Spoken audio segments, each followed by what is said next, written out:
Esta pregunta es una que no solamente es bueno considerar, pero que es necesario considerar. ¿Puedo confiar en la Biblia?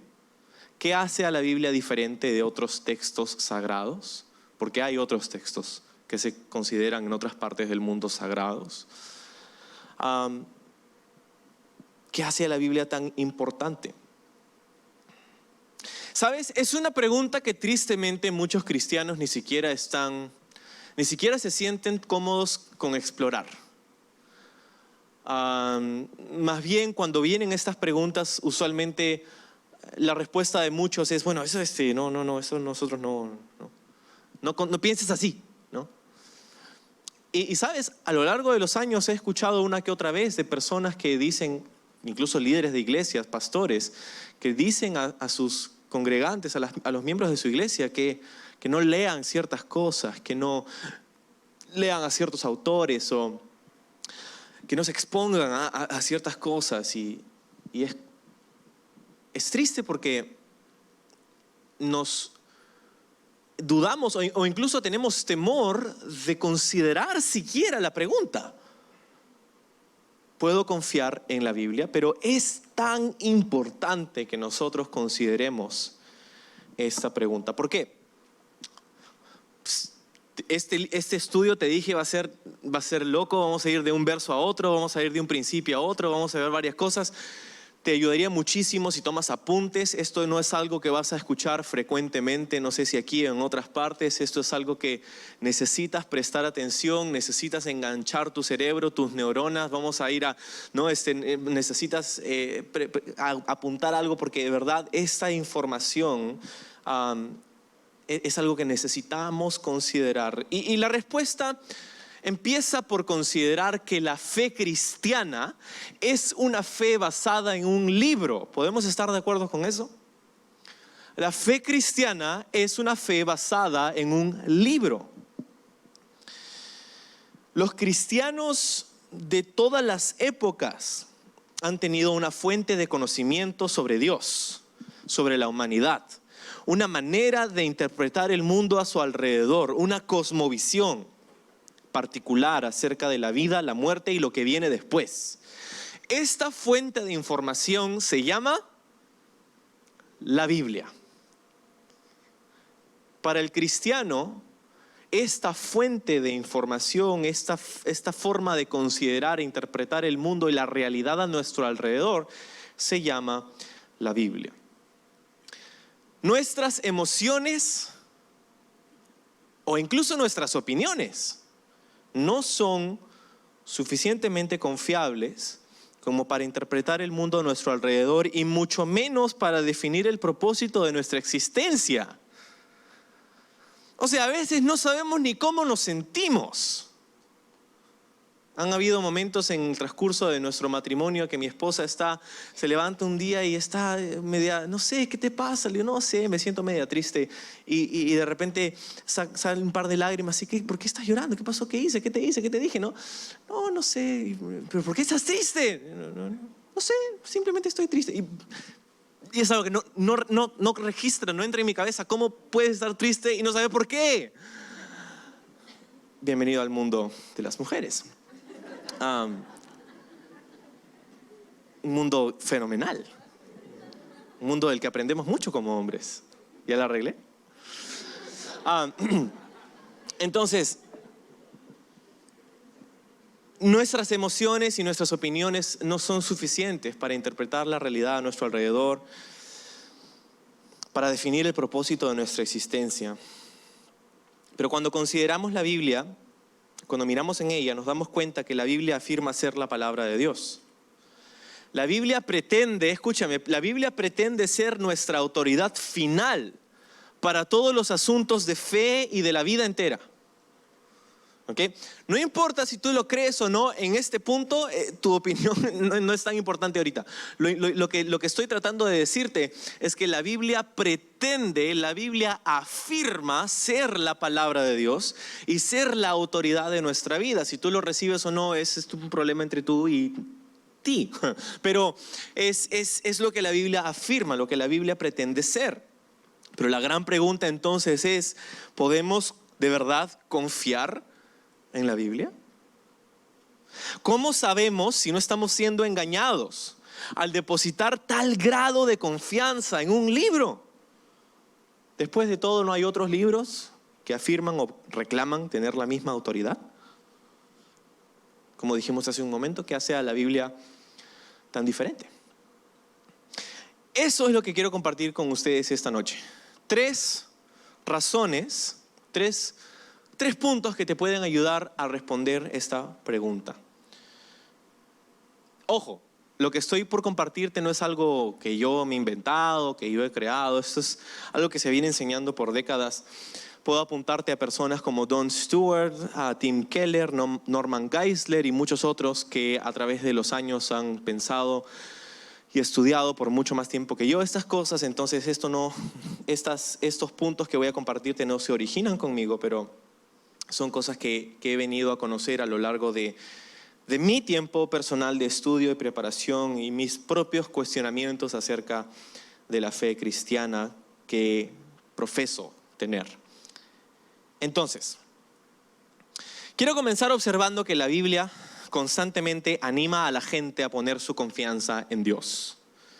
Pero la fe que la Biblia requiere no es una fe ciega, es una fe racional.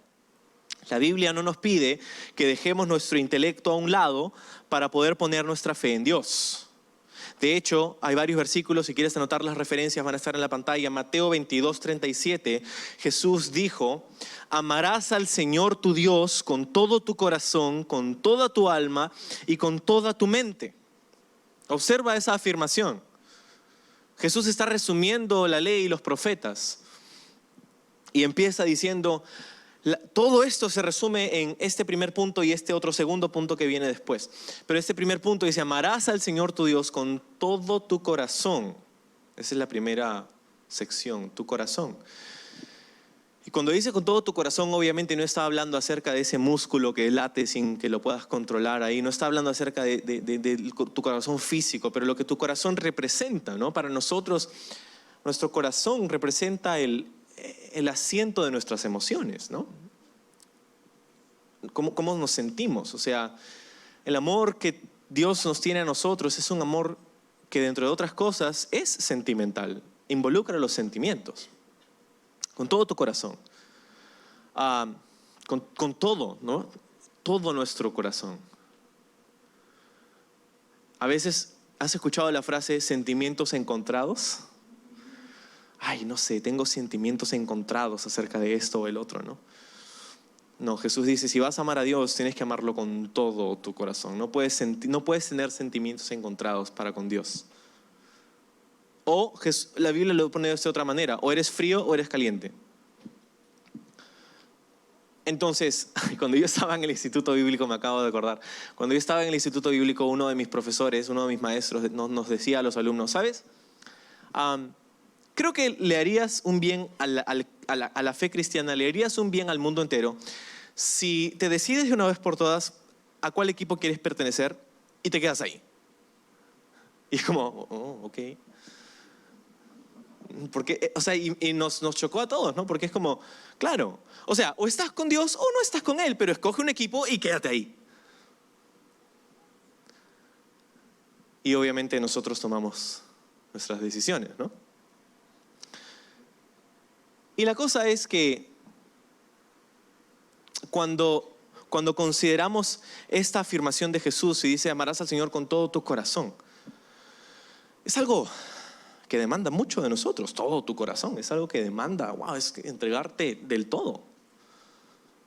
Lo segundo que Jesús dice: con toda tu alma, con toda tu alma. Y el alma representa el ser interior, ¿verdad? ¿Quién tú eres, pues? Y el contraste es no con tu exterior nada más. Porque sabes que es fácil pretender hacer algo que alguien te ha pedido sin que en realidad quieras hacerlo. Puede que por afuera te veas de una manera, pero por dentro es todo un mundo totalmente diferente. Entonces, cuando Jesús dice: amarás al Señor tu Dios con toda tu alma, está diciendo no solamente por afuera, no solamente digas que amas a Dios, no solamente cantes acerca de quién es Dios, no solamente profeses una fe, sino que la tengas dentro tuyo, que sea tuyo también, que sea algo genuino dentro tuyo, con todo tu corazón, con toda tu alma. Y lo tercero que dice es amarás al Señor tu Dios con toda tu mente. Y eso es interesante porque está hablando ahí, entre otras cosas, de nuestro intelecto. Está hablando acerca de los procesos racionales con los que vives, la forma como piensas, con toda tu mente. La Biblia espera que sus lectores utilicen sus mentes para evaluar la verdad, para sopesar la evidencia de su mensaje. Mira lo que dice Pablo en 1 Tesalonicenses 5:21. Dice, examinadlo todo y retened lo bueno. Examinadlo todo. No solamente las cosas preaprobadas por tu pastor. Examinadlo todo y retén lo bueno. Es una práctica que deberíamos tener nosotros. La fe ciega simplemente no era una opción. Mira lo que dice Juan en 1 Juan 4:1. Amados, dice Juan, no creáis a todo espíritu, sino probad los espíritus si son de Dios, porque muchos falsos profetas han salido por el mundo. Entonces Juan, así como Pablo, así como Jesús, animaba a su audiencia, a la gente, a los discípulos de Jesús, a que usaran su mente. Me acuerdo en el libro de los Hechos, cuando Pablo iba a hacer estos viajes misioneros, había una ciudad en específico al que Pablo llega y se encuentra con un grupo de personas que mientras Pablo iba predicando acerca de Jesucristo, ellos agarraban y estaban ahí consultando unos libros que eran era la Biblia de los judíos y eran los cristianos de la ciudad de Berea, que no solamente se creyeron lo que Pablo les estaba diciendo, sino que contrastaron lo que Pablo estaba enseñando con las Escrituras. Y la Biblia elogia eso. Otra cosa que se dice acerca de la Biblia, por ejemplo, es que no, pero es que esos son cuentos, son fábulas, son mitos, leyendas urbanas, son como las fábulas de Esopo, que tienen buenas moralejas para nosotros, pero más de eso, no sé, ¿sabes? Los autores de la Biblia entendían la diferencia entre un mito y la verdad. Específicamente acerca del Nuevo Testamento, podemos leer en 2 de Pedro capítulo 1, verso 16 al 18. Pedro entendía la diferencia entre una fábula y la verdad. Dice, porque cuando les hicimos saber que nuestro Señor Jesucristo vendrá con todo su poder, dice, no lo hicimos siguiendo fábulas artificiosas. Puedes poner ahí leyendas, mitos urbanos, fábulas artificiosas, sino como quienes han visto, dice, su majestad con sus propios ojos. Dice, pues cuando él recibió de Dios Padre la honra y la gloria, desde la magnífica gloria le fue enviada una voz que decía, este es mi Hijo amado, en quien me complazco. Y nosotros oímos esa voz que venía del cielo. Mientras estábamos con él en el monte santo, lo que Pedro está diciendo es que lo que él les está contando no es algo que a él le han contado, es algo que él vio. Pedro, como muchos otros, fueron testigos oculares de estas cosas. Y ellos claramente entendían la diferencia entre un mito y la verdad. Entonces, hoy día vamos a considerar tres categorías de cosas acerca de la Biblia, sobre la respuesta de la pregunta si puedo confiar en la Biblia. Lo primero que vamos a ver es su diseño único. La Biblia es diferente que cualquier otro libro jamás escrito porque tiene un diseño único. Por ejemplo, podemos decir que la Biblia fue escrita en un periodo de 1500 años. Tomó tiempo escribir la Biblia. 1500 años. El Antiguo Testamento fue escrito entre el año 1400 antes de Cristo y el año 400 antes de Cristo, y el Nuevo Testamento fue escrito desde el año 40 después de Cristo hasta el año más o menos 90 o 100 después de Cristo, y así tenemos aproximadamente unos 1500 años desde la escritura del primer libro de la Biblia hasta la escritura del último libro de la Biblia. Otra cosa que podemos decir aquí es que la Biblia ha sido escrita por muchos autores diferentes, con diversas ocupaciones, 40 más o menos.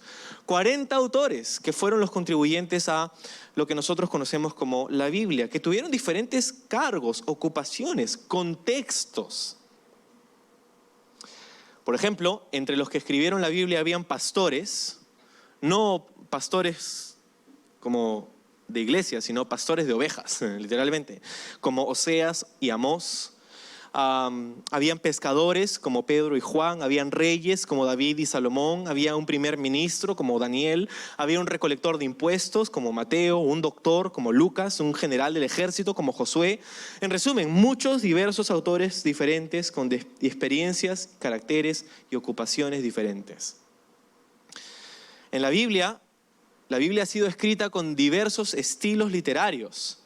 Hay 66 libros en toda la Biblia, en el Antiguo y Nuevo Testamento, y entre ellos hay cartas, sermones, leyes, poemas, narraciones, eventos históricos, oraciones, adoraciones, cantos, advertencias proféticas. Hay un sinfín de estilos literarios dentro de la Biblia. La Biblia también ha sido escrita a lo largo de 3 continentes: África, Asia y Europa. La Biblia ha sido escrita en 3 idiomas diferentes: el Antiguo Testamento en hebreo y arameo y el Nuevo Testamento en griego koiné. La Biblia habla de diversos temas históricos correspondientes al pasado, temas proféticos correspondientes al futuro. Habla acerca de la existencia y la naturaleza de Dios, la creación del universo, cómo se originaron los humanos, el propósito de nuestra existencia, nuestro destino final y el destino final del planeta Tierra. Habla de un montón de cosas diferentes. Un dato interesante es que, por ejemplo, la mayoría de los autores no se conocían unos con otros, ya que la Biblia fue escrita en un periodo de tiempo de 1500 años. Muchos de los autores no estaban familiarizados unos con otros. El que escribía un libro que terminó en la Biblia no conocía, ni siquiera sabía que existía el otro autor de otro libro de la Biblia. No se conocían unos con otros, especialmente los del Antiguo Testamento versus los del Nuevo Testamento, ya que hay un periodo de 400 años entre uno y el otro. Por esta separación y diversidad es imposible concluir que los autores de la Biblia conspiraron para hacer un libro. Una conspiración de la Biblia. Es imposible, ni siquiera se conocían los autores de la Biblia. Entonces, cuando ponemos todas estas cosas juntas, tenemos un libro que fue escrito en un periodo de 1500 años por 40 autores diferentes, con diversos contextos, ocupaciones, escrita en idiomas diferentes, en continentes diferentes, pasando por circunstancias diferentes, hablando de temas diferentes, hablando incluso acerca de un futuro desconocido, con diferentes estilos literarios. Nosotros consideraríamos que un libro con estas características sería un total y completo caos. Sin embargo, cuando vemos en la Biblia, encontramos armonía y continuidad. Encontramos una sola historia de principio a fin. El Antiguo Testamento está incompleto sin el Nuevo Testamento, y el Nuevo Testamento no tiene sentido sin el Antiguo Testamento. Encontramos, por ejemplo, un solo plan de salvación, un solo tema central en toda la Biblia, y es la persona de Jesucristo. Podríamos decir que la Biblia, la Escritura, es cristocéntrica, lo que significa que el tema principal de la Biblia es Jesús. Ambos, el Antiguo y Nuevo Testamento, testifican de Jesús como el Señor y Rey de la gloria. Jesús les dijo, ojo, esto no es lo que yo pienso, esto es lo que Jesús afirmó. ¿Sí? Lo que yo pienso ahorita no importa, lo que estamos viendo es qué es lo que afirma la Biblia. Jesús les dijo a los religiosos de su día que los escritos del Antiguo Testamento hablaban acerca de Él. Escucha lo que dice Juan en Juan 5, 39 y 46. Jesús está hablando aquí, como Juan lo registra, y dice: ustedes escudriñan las Escrituras, dice Jesús, porque les parece que en ellas tienen vida eterna. Y Jesús dice: y ellas son las que dan testimonio de mí. Si ustedes le creyeran a Moisés, dice Jesús, me creerían a mí. Porque, escucha, dice, porque él escribió acerca de mí. Jesús está diciendo miles de años después de que Moisés ha muerto, que él escribió acerca de Jesús. No importa si tú los crees o no ahorita. es lo que Jesús está afirmando. ¿Okay? Y eso es a lo que quiero llegar. No estamos hablando ahorita de si tú, lo que tú crees, lo que yo creo. Ahorita nuestras opiniones vamos a echarlas afuera un rato, porque lo que estamos viendo ahora es las afirmaciones de la Biblia, lo que la Biblia dice, lo que Jesús dice. Dice Jesús que el Antiguo Testamento hablaba de Él, y encontramos que cuando Jesús resucitó, estuvo, por ejemplo, una vez conversando con 2 de sus discípulos que iban camino a Emaús. Y en Lucas 24 dice, partiendo de Moisés y siguiendo por todos los profetas, comenzó a explicarles todos los pasajes de las Escrituras que hablaban de Él. Ese es un estudio bíblico al que a mí me hubiera gustado haber participado. Te puedes imaginar estar caminando ahí, no sé, por horas, ¿no? Con Jesús ahí al lado, y Jesús te está explicando, mira, aquí, ¿te acuerdas lo que dice acá? Esto habla de mí, esto habla de mí, esto habla de mí. Está pasando todas las Escrituras del Antiguo Testamento y mostrándoles cómo estas hablan de Él. ¡Wow! Quiero decirte algo. La próxima semana estamos por comenzar un nuevo estudio, verso a verso, a través de un nuevo libro de la Biblia. Y aquellos que tienen su boletín esta noche pueden saber cuál es. ¿Quiénes tienen boletín? A ver, levanta si tienes tu boletín ahí. Los 4 gatos que tienen su boletín por ahí pueden abrir. No, hay más de 4 gatos, qué bien. Saca tu boletín, ábrelo, y ahí está en la primera página de adentro el nuevo libro que vamos a empezar la próxima semana. Es el libro de, ¿quién sabe? El que lo sabe lo grita. Hebreos, muy bien. La próxima semana estamos empezando un nuevo libro. Por la mayor parte del 2020 vamos a estar estudiando el libro de Hebreos verso a verso, capítulo a capítulo. Y la razón por la que estoy emocionado por esto hay muchas razones, pero una de ellas es porque justamente Hebreos nos habla acerca de cómo es Cristo la consumación de todas las cosas del Antiguo Testamento. Entonces vamos a tener todo un año para considerar todo esto. Entonces, para resumirlo, por ejemplo, el Antiguo Testamento se trata de la preparación para el Mesías, ¿no? Todo el Antiguo Testamento se trata de la promesa de la venida del Mesías. En Génesis 3, Dios promete: voy a enviar a una persona que va a aplastar a la serpiente. Ese sería el Mesías. Y todo el Antiguo Testamento se trata de preparar el camino para que venga el Mesías. Los evangelios ya en el Nuevo Testamento son la manifestación del Mesías. Nos cuentan quién es el Mesías. Se llama Jesús, el Verbo hecho carne, que habitó entre nosotros. El libro de los Hechos trata acerca de la propagación del mensaje del Mesías, cómo el evangelio llegó al mundo. Pablo, en sus epístolas en el Nuevo Testamento, él nos cuenta, entre otras cosas, una explicación sobre la venida del Mesías, específicamente sobre la segunda venida del Mesías. Y el libro de Apocalipsis nos habla en última instancia de la consumación de las promesas de Dios, acerca de todas las cosas, el retorno del Mesías, o si quieres decirlo en un tema, quizá un título más cinematográfico podría ser el retorno del rey, ¿no? Entonces, de eso se trata la Biblia. Es un diseño único. Trata de replicar la armonía y la unidad de la Biblia en tiempos modernos, por ejemplo. ¿Ok? Vamos a hacer este reto, en nuestra mente por lo menos, por ahora. Trata de encontrar a 20 personas, solamente 20, no 40, 20. Que vivan en la misma época, que hablen el mismo idioma, que tengan el mismo grado de instrucción, que vengan del mismo contexto, ya del mismo barrio si quieres. Ponlos a estos 20 en cuartos separados y pídeles que escriban acerca de 2 temas controversiales. Por ejemplo, la existencia de Dios y el propósito de la vida en la tierra. ¿Okay? Esos 2 temas. Pídeles que cada uno de los 20 escriban. ¿Cuál crees que sería el resultado? ¿Crees que tendrías un recuento armónico y continuo, sin contradicciones ni distorsiones?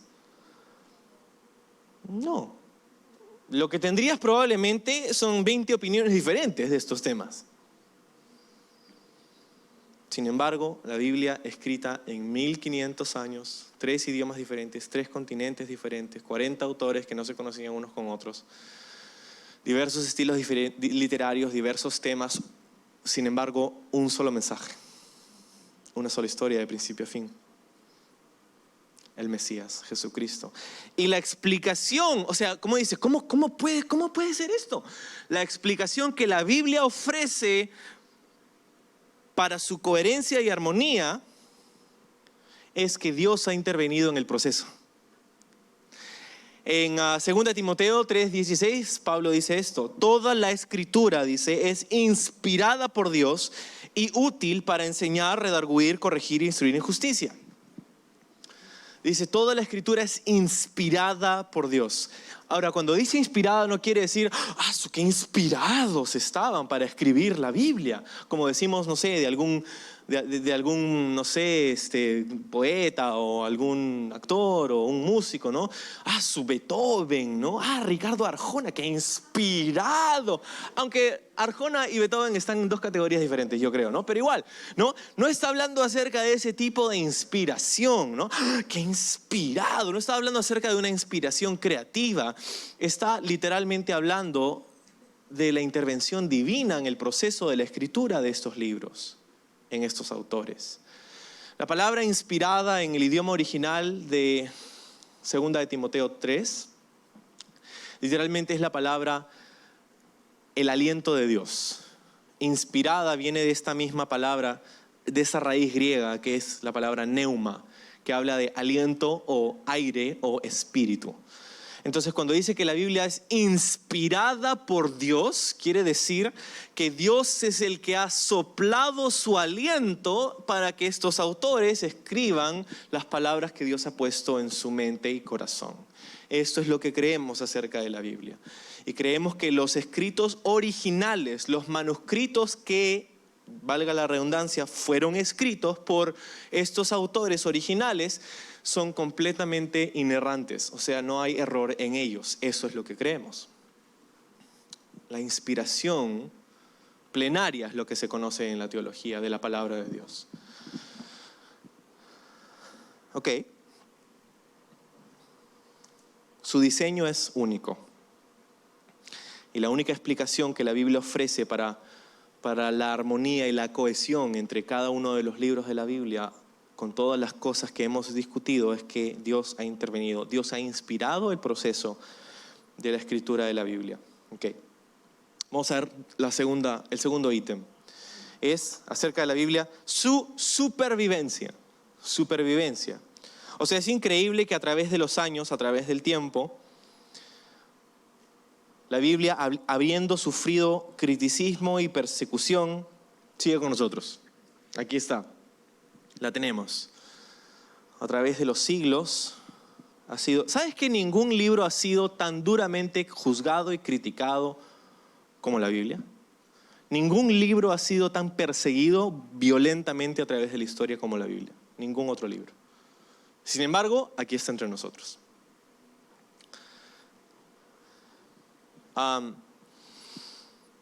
Hablando acerca de la supervivencia de la Biblia, hay varias cosas que voy a decirte rápido. Espero no perderte ni aburrirte, pero es algo súper importante. El primer libro de la Biblia fue escrito aproximadamente hace 3.500 años. Y el último hace más o menos 2.000 años. Ahora, estos fueron escritos sobre superficies perecibles, originalmente. Superficies perecibles son manuscritos que ya no tenemos. Los manuscritos originales de la Biblia hace mucho tiempo desaparecieron, no los tenemos. Lo que tenemos son copias, copias de copias, copias de copias. Eso es lo que tenemos. Esos son los manuscritos que tenemos. Son copias de los textos originales. Y lo que creemos es que estas copias son una fiel representación del original. Ahora, hay personas que tienen serios problemas con eso, porque ¿cómo me puedes decir que algo que ha sido escrito 3.500 años atrás sigue siendo lo mismo hoy? Si cuando jugamos teléfono malogrado pasan 3 personas y lo que dije ya no es lo que dije. Ok, te escucho. Pero cuando miramos los manuscritos de la Biblia, tenemos que considerar cómo han llegado a nosotros, cómo han sido copiados. Porque no es que un fulanito simplemente se sentó y dijo, quiero copiar la Biblia hoy, sino que hubo todo un proceso para copiar la Biblia. Porque para empezar, la Escritura siempre desde el inicio fue considerada como sagrada. Y las personas que copiaban estos manuscritos tenían un proceso sumamente detallado porque ellos creían que ellos estaban copiando la misma palabra de Dios y por eso la trataban como algo sumamente sagrado. Tanto así que, por ejemplo, el historiador judío Flavio Josefo del primer siglo él escribía y él decía que sus compatriotas los judíos habían copiado la Biblia con tal precisión porque la consideraban la misma palabra de Dios. Incluso algunos habían muerto por defender la escritura de lo que nosotros conocemos como el Antiguo Testamento, que es la Biblia hebrea. Y han habido dos grupos de judíos que han sido los responsables por la transmisión de los escritos del Antiguo Testamento. Dos grupos, los soferim, puedes decir conmigo soferim. Los soferim estuvieron en función del año 400 antes de Cristo hasta el año 500 después de Cristo. Los soferim fueron escribas que se dedicaron a copiar los manuscritos del Antiguo Testamento, y se llamaban soferim porque viene de una raíz hebrea que significa contar. Literalmente soferim significa los contadores, así que si eres contador, ahí está tu nuevo título. ¿Por qué? Porque se dedicaban a contar, después de haber hecho la copia de un manuscrito bíblico, contaban cada letra y cada pasaje y cada párrafo, y al final ellos se aseguraban de que la misma cantidad de caracteres que habían en la nueva copia eran los que habían en la copia anterior. Entonces así se llamaban soferim. Después hubo un segundo grupo cuya importancia es difícil de resaltar, porque es súper importante. Este segundo grupo se llamaban los masoretas. ¿Puedes decir conmigo masoretas? No eran los macetas, eran los masoretas. Y eran personas que eran judíos que se dedicaron a transmitir no solamente los escritos de la Biblia hebrea, sino también se dedicaron a transmitir las leyes, las costumbres y las tradiciones del pueblo judío. Ellos copiaban en un nuevo manuscrito la Biblia hebrea. Y no solamente contaban como los soferim, sino que en los márgenes de estos escritos ellos ponían ciertas anotaciones rabínicas, ciertas explicaciones de los maestros de la ley hebrea, ciertas ayudas con la pronunciación de algunas palabras en el texto. Estos márgenes han sido fundamentales en nuestra transmisión y nuestro entendimiento del Antiguo Testamento. Los masoretas vienen de la palabra masora, que significa tradición. Ellos estuvieron en función entre Palestina y Babilonia entre el año 500 después de Cristo hasta el 900 después de Cristo. Y es interesante también que hay una tradición muy fuerte de cómo estos escritos del Antiguo Testamento han llegado hasta nosotros. El Mishnah, que es el conjunto de las tradiciones hebreas, ahí se nos dice que la ley hebrea o la Biblia hebrea, nuestro Antiguo Testamento, ha pasado de Moisés a Josué, de Josué a... Déjame encontrar dónde estoy en mis apuntes porque ya me perdí. Acá está. De Moisés a Josué, de Josué a los ancianos del pueblo, de los ancianos del pueblo a los profetas, y de los profetas a los hombres de la gran sinagoga. Lo que tenemos aquí es una tradición ininterrumpida de cómo llegó el Antiguo Testamento a nosotros. Una historia continua de la transmisión del texto desde su composición hasta el final del periodo del Antiguo Testamento. Entonces, otra cosa grandísima fue el descubrimiento de los rollos del Mar Muerto. Los rollos de Qumran. En el año 1947, se encontraron en las cuevas de Qumran, en la parte norte del Mar Muerto, unas cuevas ahí, y estaba un pastorcito de cabras de Israel que estaba paseando sus cabras, y una se perdió por ahí y la fue a buscar en esas cuevas, y de casualidad encontró en estas cuevas unas vasijas que contenían unos rollos, unos pergaminos. A través de los años se han hecho estudios y han encontrado que estos rollos del Mar Muerto son textos, son manuscritos antiguos de la Biblia hebrea. Y este descubrimiento es tan importante por una razón muy sencilla, porque los manuscritos de Qumran databan 1000 años más atrás de la última copia, de la copia más antigua que nosotros solíamos tener antes de este hallazgo. Lo que quiere decir que nosotros hemos podido contrastar, no yo personalmente, pero como comunidad hemos podido contrastar los manuscritos más antiguos que teníamos, que la gente criticaba y decía, antes de 1947 decían, no, pero la Biblia no es confiable y todo lo demás. Ahora con Qumran tenemos manuscritos que son de 1000 años antes y son 95% iguales. Y ese 5% de diferencias no son doctrinas, ni costumbres, ni geografía, ni nombres, ni nada. Son simplemente algunos errores de puntuación o algunos caracteres que han fallado o algunas cosas por ahí a través de... No tiene nada que ver con el contenido del mensaje. Es alucinante. O sea, eso quiere decir que en 1000 años no cambió nada. Ahora, eso es el Antiguo Testamento. El Nuevo Testamento también ha sido transmitido con exactitud. Como con el Antiguo Testamento no tenemos los manuscritos originales del Nuevo Testamento, lo que tenemos otra vez son copias. Ahora, hay 3 vertientes de copias o manuscritos del Nuevo Testamento. Los manuscritos griegos, las traducciones de estos manuscritos y los escritos de los padres de la iglesia. ¿Sí? Ahora, cuando hablamos de manuscritos griegos estamos hablando de las copias de estos manuscritos, como con el Antiguo Testamento. Tenemos un aproximado de 5500 manuscritos del Nuevo Testamento, entre fragmentos de versículos, de un par de versículos hasta libros enteros. 5500. En cuanto a las traducciones, la gran mayoría de obras literarias de la antigüedad no se traducían a otros idiomas. No era necesario. Pero la Biblia, el Nuevo Testamento, desde su inicio fue traducida a otros idiomas. ¿Por qué? Porque los cristianos querían llevar el mensaje de la Biblia a personas que hablaban idiomas diferentes. Entonces lo que tenemos es versiones de la Biblia que fueron traducidas a otros idiomas. Tenemos entre esos idiomas, por ejemplo, tenemos la latina vulgata, etíope, eslavo, armenio y peshita siríaco.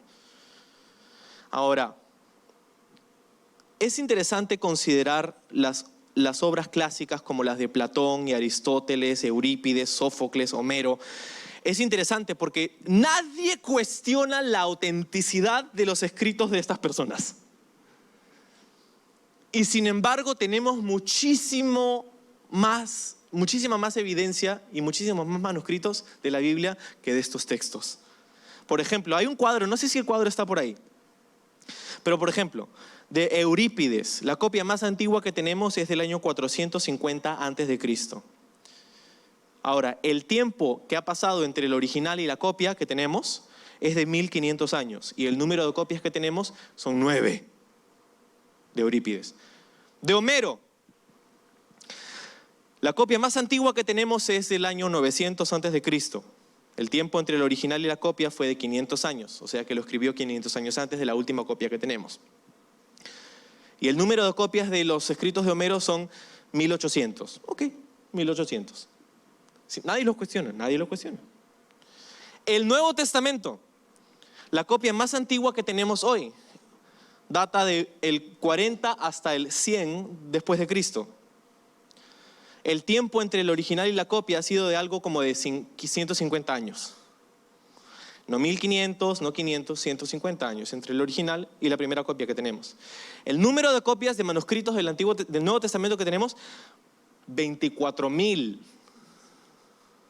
No 9, no 1800, 24,000 manuscritos del Nuevo Testamento.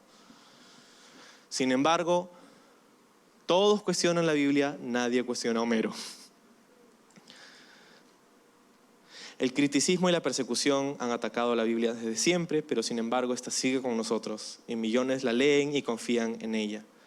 ¿Sabes que la Biblia, si fuera posible hoy día, quitar la Biblia del planeta? Vamos a decir que viene Thanos y hace así. Y todas las Biblias del planeta se desvanecen, ya no hay más. Nosotros podríamos reconstruir la Biblia al 100%. Tan solo con las citas de los padres de la iglesia. las personas que fueron los líderes de la iglesia entre el primer y el tercer siglo. Tan solo con las citas de sus escritos acerca de la Biblia podríamos reconstruir la Biblia entera. Lo que es evidencia para considerar la validez de estos manuscritos, es lo que quiero decirte. De hecho, esto ha pasado. El Thanos del año 168 a.C. fue Antíoco Epífanes, que quiso erradicar todas las escrituras. El Thanos del año 303 después de Cristo fue el emperador romano Diocleciano, que también a lo largo de su carrera persiguió a los cristianos y quiso erradicar y hacer ilegal que alguien siquiera pudiera tener una copia de la Biblia.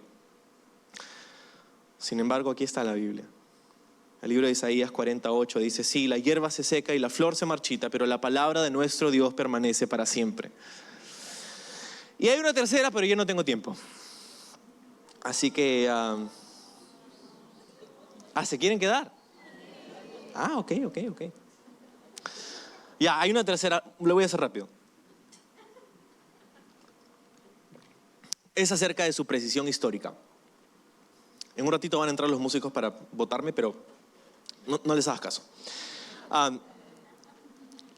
Su precisión histórica. La Biblia se centra en lo que Dios ha hecho por nosotros en el pasado, ¿no? En las páginas de la Biblia hay referencias acerca de pueblos, personas, lugares y eventos en los que Dios ha obrado. Entonces, la precisión histórica de estas narraciones es de crucial importancia. Si la Biblia se trata de lo que Dios ha hecho en el pasado, pues necesito saber que lo que la Biblia cuenta acerca del pasado es históricamente correcto. La gente mencionada en la Biblia fue gente real. Los lugares mencionados en la Biblia fueron lugares reales. Las personas, los nombres. ¿Sabes? Han habido muchos hallazgos arqueológicos a lo largo de los últimos par de siglos. Y no hay ni un hallazgo arqueológico que haya jamás refutado la Biblia como un documento histórico. Ciudad tras ciudad, civilización tras civilización, la arqueología quizá empezó con el objetivo de refutar la Biblia y lo único que terminó haciendo es comprobarla. Acerca de la precisión histórica de la Biblia, ya no voy a entrar en muchos detalles, pero voy a decirte ciertos puntos para que los tengas en mente. Por ejemplo, la Biblia transmite leyes y costumbres locales que son narradas con precisión. Referencias geográficas que son minuciosas y exactas. Por ejemplo, los lugares a través de los cuales pasaron los israelitas desde Egipto hacia la tierra prometida. En Números 33 hay una lista de lugares por los que pasaron. Y por mucho tiempo se creía que esta lista de lugares, esta ruta era ficticia. Hasta que se encontraron una vez 3 mapas egipcios del siglo XV a.C., donde se muestra esta misma ruta de Números 33 como un camino conocido y transitado en esos días. Otra cosa, los nombres de los reyes paganos que son registrados en la Biblia son registrados con precisión. Hay 26 reyes de diversas naciones registrados en el Antiguo Testamento y sus nombres son escritos con exactitud. Como un ejemplo de contraste, un hombre llamado Ptolomeo trató una vez de hacer una lista de 18 reyes de Babilonia, pero en su lista ninguno de los nombres estaba escrito correctamente. Algo más con lo que podemos terminar es que simplemente es que Jesús confiaba en el Antiguo Testamento. Jesús confirmó muchas de estas historias controversiales. Por ejemplo, Adán y Eva en Mateo 19, Caín y Abel en Lucas 11, el diluvio de los días de Noé en Mateo 24, Jonás y la gran criatura marina en Mateo 12, la historia de Daniel en Mateo 24. Jesús creía que la Biblia era un escrito literal, histórico, de cosas que pasaron realmente. Y yo no sé tú, pero yo le creo a Jesús. Y claro, podríamos hablar de otras cosas, pero ya no te voy a retener más. Podríamos hablar de su congruencia científica, de su habilidad de predecir el futuro, de sus enseñanzas únicas, del mensaje principal, la persona de Jesucristo, de su mensaje transformador de vidas, de las cosas que la Biblia ha hecho en las vidas de las personas quienes la han leído. y muchas otras cosas más, pero la conclusión es esta: hay solo un autor detrás de todos los libros de la Biblia, y es Dios mismo.